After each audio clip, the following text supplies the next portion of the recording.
Assalamu alaikum warahmatullahi wabarakatuh. My name is Ali Abubakar Duale. This diagram shows how encryption works.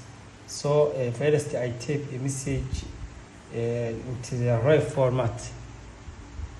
I write Farah, then I come and a key mom.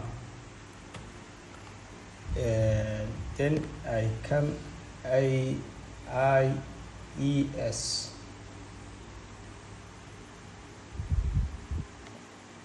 Then IES encrypted the message using a key. So yeah, this one I change in hash. So play. So you can see this is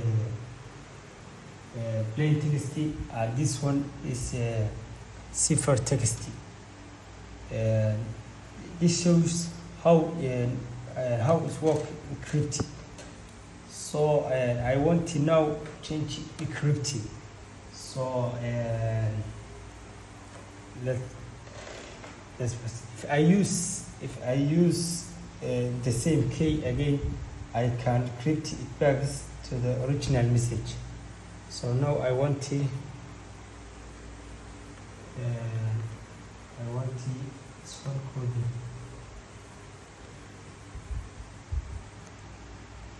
Then I come here and then paste.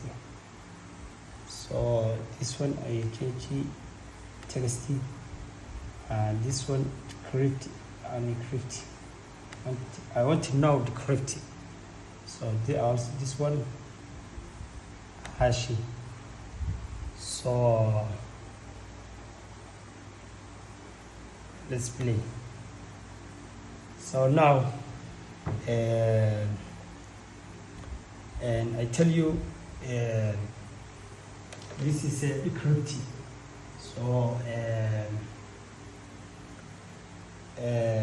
this shows how symmetric encryption works.